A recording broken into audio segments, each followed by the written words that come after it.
Good evening friends. आज फिर हम रेस्पिरेशन के बारे में डील करेंगे। ये सेकेंड यूनिट है बायोलॉजी का। बायोलॉजी का सेकेंड यूनिट कर रहे हैं रेस्पिरेशन। देखिए, रेस्पिरेटरी सिस्टम को डील करने के लिए हमें काफी सारे नए वर्ड्स पढ़ने पड़ेंगे।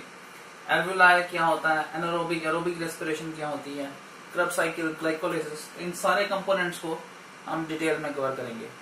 प्लीज मेरे YouTube चैनल को सब्सक्राइब करिए और बेल आइकन को क्लिक करिए। ये टॉपिक जो है बायोलॉजी का respiratory system NDA, CDS, JK, SSB, SSC, CPF, account assistant के सिलेबस में भी है, तो इसलिए प्लीज इस पर ध्यान दीजिएगा। जनरली लोगों का मानना है कि ब्रीदिंग और रेस्पिरेशन ना एक ही टॉपिक है, बट रियलिटी ऐसी नहीं है। ब्रीदिंग रेस्पिरेशन का एक कंपोनेंट है और ब्रीदिंग के लिए ब्रीदिंग अपरेटस चाहिए होता है। ऐसे ऑर्गेनिजम्स जिनके पास ये अपरेटस ना भी हो तो भी वो एनर्जी डिराइव रेस्पिरेशन से ही करते हैं। प्लांट्स के पास कोई ब्रीदिंग अपरेटस नहीं होता, रेस्पिरेशन करते हैं वो। सो रेस्पिरेशन के लिए ब्रीदिंग अपरेटस जरूरी नहीं है, बट ब्रीदिंग अपरेटस जिनके पास है वो असिस्ट करता है रेस्पिरेशन में। ऑक्सीजन का अंदर लेना, इनलेट करना और कार्बन डाइऑक्साइड का एग्जॉस्ट करना, ये अपरेटस के थ्रू अगर किया जाए, ब्रीदिंग अपरेटस के थ्रू किया जाए तो उसे ब्रीदिंग कहते हैं। तो ये सिर्फ एक्सचेंज के साथ इन्वॉल्व है गैसेस के। रेस्पिरेशन यहां तक नहीं खत्म होती। ऑक्सीजन के लंग्स में पहुंचने के बाद इसका ब्लड में जाना, ब्लड के बाद इसका सेल्स में जाना, वहां पे इससे ग्लूकोज की ऑक्सीडेशन करना, वहां कार्बन डाइऑक्साइड का पैदा होना, कार्बन डाइऑक्साइड का वहां से ब्लड में जाना, ब्लड से फिर लंग्स में पहुंचना और फिर बाहर एग्जॉस्ट होना, ये सारा एनर्जी ड्रिवन प्रोसेस जो है ये रेस्पिरेशन में आता है। तो respiration is energy driven process, breathing नहीं है। ब्रीदिंग जो है अपरेटस के थ्रू होती है, रेस्पिरेशन बिना अपरेटस के भी हो सकती है। माइक्रो ऑर्गेनिजम्स, अमीबा के पास कोई ब्रीदिंग अपरेटस नहीं है, रेस्पिरेशन करता है वो भी। प्लांट रेस्पिरेशन करते हैं, इसमें एनर्जी रिलीज नहीं होती, ब्रीदिंग में, रेस्पिरेशन में होती है। इसलिए ये पॉइंट को समझना बड़ा जरूरी है कि breathing is just one part of respiration, it is not complete respiration. कुछ टर्म्स हम आगे टच करेंगे। कंपनसेशन पॉइंट क्या होता है, कैटाबोलिज्म और एटीपी क्या होता है। कैटाबोलिज्म और एटीपी बता देता हूं मैं, कंपनसेशन पॉइंट नेक्स्ट पेज पे करते हैं।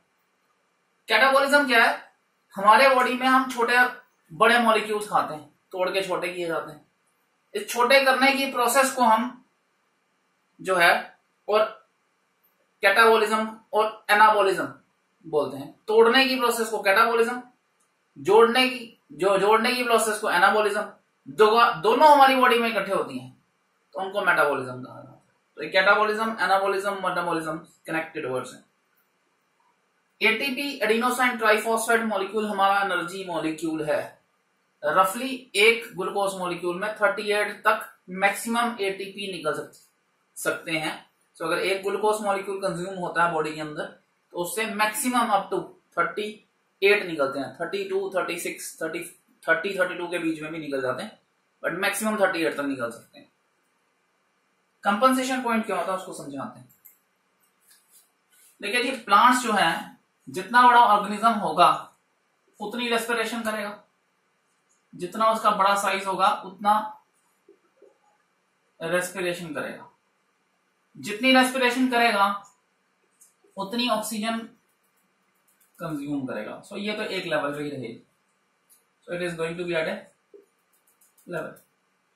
बट रात के समय सिर्फ रेस्पिरेशन हो रही है, फोटोसिंथेसिस नहीं हो रही है, यानी ऑक्सीजन की कंज्यूम तो हो रहा है, प्रोड्यूस नहीं हो रहा है। मॉर्निंग के समय जब सनलाइट आती है तो ये एक लेवल था, मैंने बताया कि पूरा दिन हम इसी लेवल की ऑक्सीजन को कंज्यूम करेंगे। प्लांट का जितना साइज है उसी हिसाब से वो कंज्यूम करेगा। मॉर्निंग के समय जब अर्ली मॉर्निंग होगी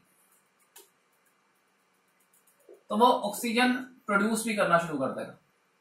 प्रोसेस है फोटोसिंथेसिस,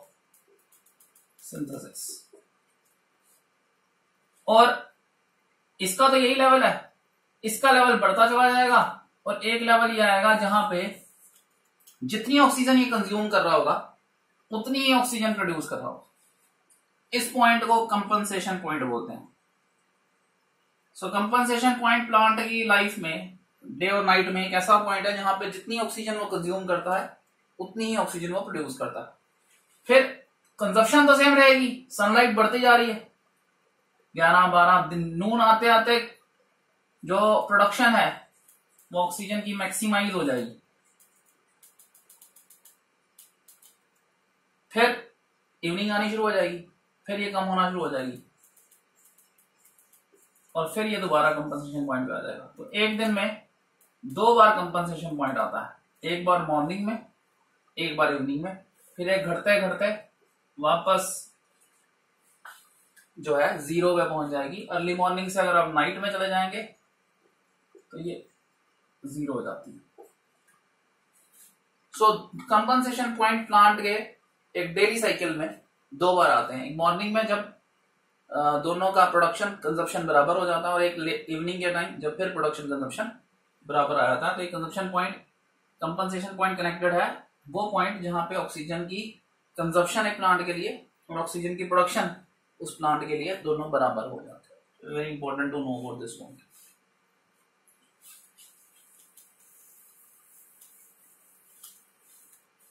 देखिए जी, रेस्पिरेशन जो है ना वो 2 तरह की होती है,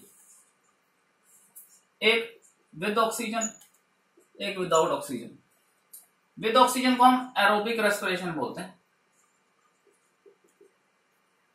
और विदाउट ऑक्सीजन को एनएरोबिक बोलते हैं।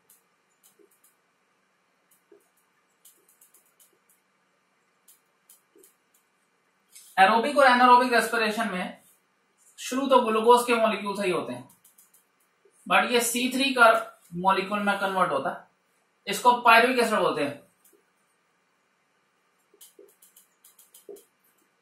इस प्रोसेस को ग्लाइकोलाइसिस कहा जाता है,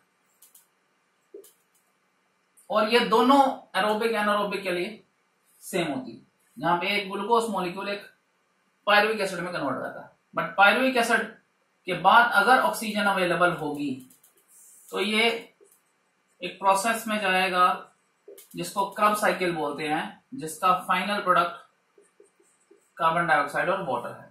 इसमें इस पूरी प्रोसेस में 38 ATP मैक्सिमम निकल सकते हैं, ठीक है जी। और ये प्रोसेस माइटोकॉन्ड्रिया में होती। इसकी जगह अगर पायरुविक एसिड बन जाए तो बॉडी इसको स्टोर नहीं कर सकती, इसको हमें सिंपलर कंपाउंड्स में कन्वर्ट करना पड़ता है अगर ऑक्सीजन ना अवेलेबल हो तो। प्लांट्स इसको कन्वर्ट करते हैं इथाइल अल्कोहल में, और एनिमल कन्वर्ट करते हैं इसको लैक्टिक एसिड में। मसल्स में लैक्टिक एसिड बनता है, अंदर के मसल्स जब ऑक्सीजन नहीं ले पाते पूरी प्रॉपर तो वो ग्लूकोज को लैक्टिक एसिड में कन्वर्ट कर जाते हैं, जिसकी वजह से बाद में आपके मसल पेन करते हैं, हार्डन हो जाते हैं। इसका नेट प्रोडक्शन जो है लास्ट में वो 2 ATP ही होता है final. So it is a very highly efficient process, it is a less efficient process. 38 ATP बनते हैं, 2 ATP बनते हैं। ये साइटोप्लाज्म में, ग्लाइकोलाइसिस साइटोप्लाज्म में होती है। ये साइटोप्लाज्म और माइटोकॉन्ड्रिया दोनों में होती है, ये सिर्फ साइटोप्लाज्म में होती है। इसके and products carbon dioxide water है, इसके and products ethyl alcohol plants में और लैक्टिक एसिड एनिमल्स में है। ये 38 ATP देती है, ये मैक्सिमम 2 ATP देता है। तो ये डिफरेंस समझना काफी जरूरी है, इसको पॉइंट आउट कर लीजिएगा और एक बार राइट डाउन भी कर लीजिएगा। आगे इसको हम फिर दोबारा डायग्रामेटिकल फॉर्म में समझते हैं।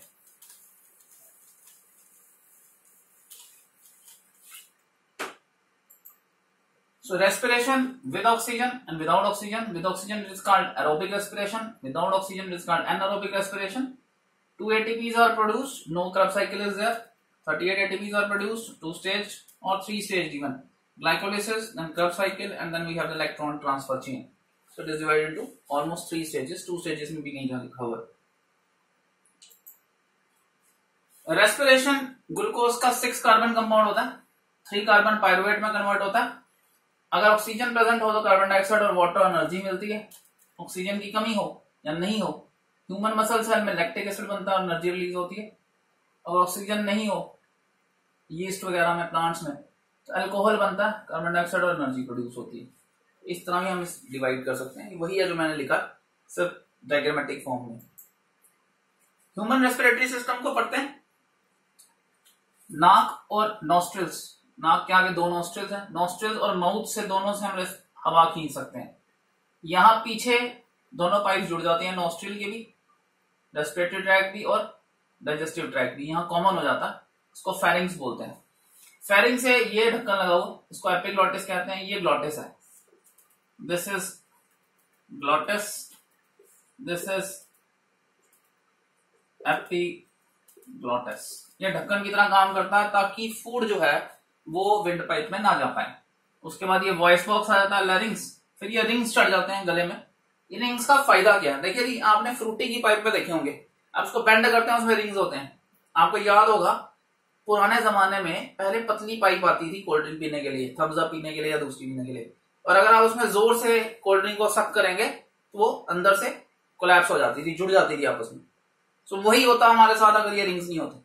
अगर हम फोर्स इनहेलेशन या एक्सीलेशन करते हैं तो गला जो है वो आपस में कोलैप्स कर जाता, कंजेशन हो जाती, सिकुड़ जाता। उस चीज को रोकने के लिए कार्टिलेज के रिंग्स हैं यहाँ पर। ये रिंग्स जो कार्टिलेज के हैं, इन्हें विंड पाइप में ट्रैकिया कहा जाता है। आगे ये ब्रोंकस में टूट जाता है, ब्रोंकस फाइनल ब्रोंकियोल्स में, और ये आगे पाउच लाइक स्ट्रक्चर्स बनते हैं, बैलून लाइक स्ट्रक्चर्स हैं ये, इनको एल्वियोलाई बोलते हैं। एल्वियोलाई आगे डिटेल में करेंगे। एल्वियोलाई ही वो जगह है जहां पे एक्सचेंज होता है गैसेस का।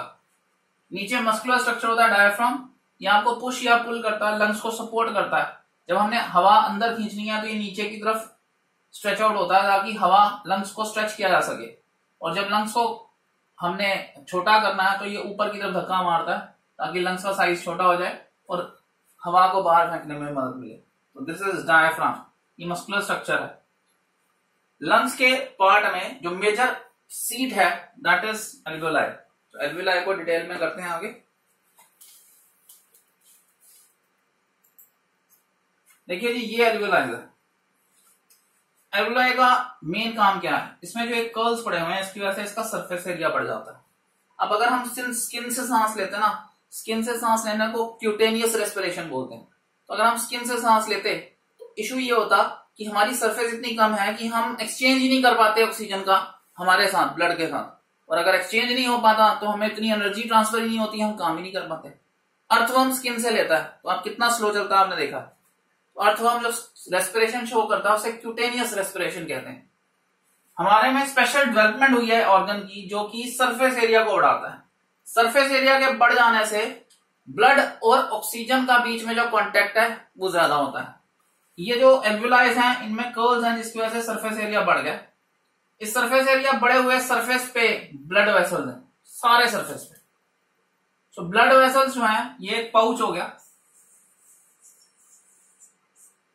और इसमें सारे ब्लड वेसल हैं। ये जो कवर है इसमें ब्लड वेसल्स है, यहां ब्लड मूव कर रहा है। यहां पे जो ऑक्सीजन पहुंचती है उसकी कंसंट्रेशन यहां पे हाई है, इस ब्लड में कम है।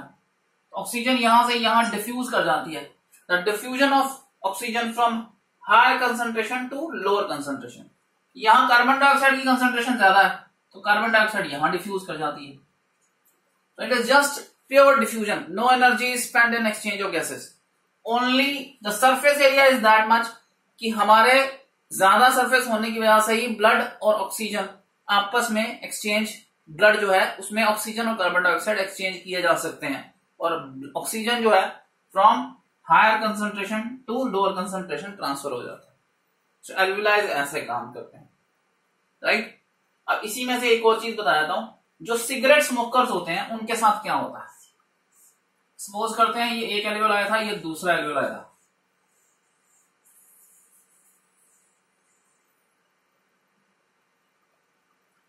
ठीक है, जो सिगरेट स्मोकर है उनके यहां ना चारकोल बैठ जाता है लंग्स के अंदर, जो सिगरेट से आता है। चारकोल अल्टीमेटली इतना बैठता जाता है एज के साथ कि वो अंदर की वॉल ही डिस्ट्रॉय कर देता है। उनकी अंदर की वॉल्स ही डिस्ट्रॉय हो जाती हैं, और सपोज ये यहां से बाइंड हो गया और ये यहां से बाइंड हो गया, एक बड़ा एल्वियोलाई बन जाता है। अब बड़ा एल्वियोलाई तो बन गया बट सरफेस एरिया तो घट गया। जितना सरफेस एरिया समय के साथ साथ घटता जाएगा उतनी एक्सचेंज में प्रॉब्लम आएगी। जितनी एक्सचेंज में प्रॉब्लम आएगी उतना मुश्किल होता जाएगा एक सिगरेट स्मोकर के लिए सरवाइव करना।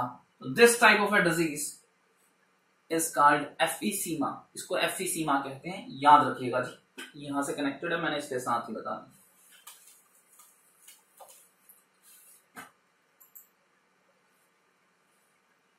चेक करने से पहले हम एम्फीसीमा मैंने बता दिया। इसी तरह कंट्रैक्शन हो जाती है ब्रोंकी की, ब्रोंकियोल्स की। कंजेशन अंदर जो होती है ना मसल, इनको लंग्स को सॉफ्ट रखने के लिए म्यूकस की कोटिंग होती है, तो उसमें कंजेशन हो जाती है स्वोलन म्यूकस मेम्ब्रेन की वजह से। इनको इस तरह पाइप का जो अंदर वॉल्यूम होता है, जो ट्रांसफर हो सकती है ऑक्सीजन, वो घट जाती है। इस तरह के डिजीज को हम अस्थमा कहते हैं। क्रोनिक इन्फेक्शन है ब्रोंकी की, इसे ब्रोंकाइटिस कहा जाता है, माइक्रोबियल इन्फेक्शन है, ये वहां से होती है। ये पॉइंट हमने डिस्कस कर लिए। एक बार हम वॉल्यूम्स को डिस्कस कर लेते हैं। टाइडल वॉल्यूम जो है ना, ये हम नॉर्मली कितनी सांस लेते हैं नॉर्मल रेस्पिरेशन में, उसको हम टाइडल वॉल्यूम बोलते हैं, 500 मिलीलीटर होती है। इंस्पिरेटरी रिजर्व वॉल्यूम का मतलब है कि हम फोर्स्ड इंस्पिरेशन से टाइडल वॉल्यूम के और ऊपर कितनी सांस अंदर खींच सकते हैं। ये 2 से 3300 मिलीलीटर तक होती है, 2 लीटर से लेकर 3300 मिलीलीटर तक। तो ये हम नॉर्मल रेस्पिरेशन के ऊपर अगर जोर से सांस अंदर खींचे तो इतनी सांस और खींच सकते हैं। इसको हम बोलते हैं inspiratory reserve volume. Normal expiration से और कितनी हवा हम बाहर फेंक सकते हैं, और कितनी ज्यादा सांस बाहर फेंक सकते हैं, that is called expiratory reserve volume. ये 1000 मिलीलीटर तक होता है। वाइटल कैपेसिटी है जो हम ब्रीथ इन करते हैं, फोर्स्ड एक्सपायरेशन करें और फोर्स्ड इंस्पायरेशन करें, दोनों के बीच का जो डिस्टेंस होगा, जो डिफरेंस होगा, that is called vital capacity. Males की ज्यादा होती है, 4330 मिलीलीटर मेल्स में आती है एवरेज, 3100 मिलीलीटर फीमेल्स में होती है। मैक्सिमम ब्रीदिंग कैपेसिटी जो है, मैक्सिमम एफर्ट लगा के 1 मिनट में आप कितनी सांस अंदर बाहर कर सकते हैं, ये 80 to 160 लीटर तक हो सकती है मेल में, 60 to 120 लीटर होती है फीमेल में। रेजिड्यू वॉल्यूम है कि आप जितना मर्जी जोर लगा लें, सारी सांस बाहर फेंक दें, उसके बाद भी आपके लंग्स कोलैप्स नहीं कर जाते, उसके अंदर हवा रहती है। उसके बाद जो लंग्स में हवा रहती है उसे रेजिड्यू वॉल्यूम बोलते हैं। और टोटल लंग कैपेसिटी जो है एक इंसान की, वो 5 लीटर से 6 लीटर हो सकती है। एयर जो होती है मैक्सिमम इंस्पिरेशन के अंदर से अंदर जो कितनी आती है, that is total lung capacity हमारी कितनी है, that is 5 litre to 6 litre. तो ये हमारा respiratory system, human respiratory system का इंपॉर्टेंट कंपोनेंट्स थे जो पता होने चाहिए जी हमें। एक चीज जाने से पहले बोल दूं, काक चेष्टा पको ध्यान स्व निंद्रम तथ्य च अल्पहारी ग्रह त्यागम विद्यार्थी पंच लक्षणम। दोबारा मतलब समझा देता हूं। कौवे की तरह चेष्टा, काक कौवे की तरह चेष्टा, बगुले की तरह ध्यान, बगुले का ध्यान बहुत स्ट्रांग होता है। कौवे की चेष्टा की आपने स्टोरी सुनी हुई है, थर्स्टी क्रो, पानी के लिए उसने कितनी मेहनत की और पत्थर डाल डाल के पानी ऊपर पहुंचा दिया। तो कौवे की तरह चेष्टा, बगुले की तरह ध्यान, कुत्ते की तरह नींद, हल्की नींद, जो कोई हिल गया छिल गया अब जाग जाए, कम खाने वाला, अल्प आहार, ग्रह को त्यागने वाला, घर को त्यागने की ताकत रखने वाला, ये विद्यार्थी के 5 लक्षण हैं। So be good students, have these, that is what I can say maximum. Thank you.